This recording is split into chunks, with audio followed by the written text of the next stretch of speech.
పూర్లా మరి జూపల్లి గారికి ఏం జరుగుతుందో తెలియదు కానీ ఒకసారి ఈ వార్త చూడండి. వనపర్తిలో దారుణం, బీఆర్ఎస్ నేతను నరికి చంపే దుండగులు. చూడండి, కొల్లాపూర్ అసెంబ్లీ నియోజకవర్గ పరిధిలోని చిన్నంబాయి మండలం లక్ష్మీపల్లి గ్రామంలో బీఆర్ఎస్ ముఖ్య నాయకుడు మాజీ ఎమ్మెల్యే హర్షవర్ధన్ రెడ్డి ప్రధాన అనుచరుడు సిద్ధారెడ్డి దారుణ హత్యకు గురైండు. గ్రామానికి సమీపంలో ఉన్న వ్యవసాయ పొలంలో మిరపకాయల కళ్ళం వద్ద నిద్రిస్తున్న సీతారెడ్డిని గుర్తు తెలియని దుండగులు అర్ధరాత్రి సమయంలో గొడ్డలతో నరికి చంపిరట. అబ్బా అబ్బా అబ్బా. ఈ హత్య రాజకీయంగా జరిగిందా, భూతగాదాలతో జరిగిందా, ఇతర కారణాలు ఏమైనా ఉన్నాయా అని చెప్పేసి ఈ అంశం పైన పోలీసులు విచారణ జరుపుతా ఉన్నారు. అవివాహితుడు అయిన బీఆర్ఎస్ ముఖ్య నాయకుడు హత్యకు గురి కావడం సంచలనంగా మారింది. ఈ విధంగా గొడ్డలు తీసుకొచ్చి నాకు చంపేసిపోయారట. బాయికి ఆడుకొని వండుకున్నాడు మిరపతోట కావాలి అంటే. కొల్లాపూర్ లో రౌడీ రాజకీయం చేస్తున్నాడా ఏం జూపల్లి కృష్ణారావు? ఏం నువ్వు రౌడీవా, గూండావా, నువ్వు నరహంతకుడువా, నరరూప రాక్షసుడువా? నువ్వేంది కథ? ఈ హత్యలేంటిది? మనుషులను చంపుతారా ఇట్లా?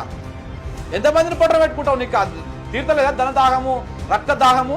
రాక్షసివా నువ్వు, మనిషివా, ఇంకేంటిది అసలు? నీ నియోజకవర్గంలో ఈ విధంగా దుర్మార్గమైనటువంటి రాజకీయ హత్యలు జరుగుతూ ఉంటే నువ్వేం చేస్తా ఉన్నావు? అది కూడా మల్లేశ్వర హత్యను కూడా అదేదో రాజకీయ కుటుంబ అదేదో భూమి తగాదాలు అని చెప్పేసి ఏదో దాన్ని డొలిపేటువంటి ప్రయత్నం చేసినాం. సేమ్ ఇది కూడా అట్లనే. ఎంతమందిని పొట్టన పెట్టుకుంటారా ఇట్లా? మనుషులను చంపుడేందిరా దుర్మార్గంగా? ఎక్కడ పోతుంది తెలంగాణ అసలు? నాకు అర్థం కాదు.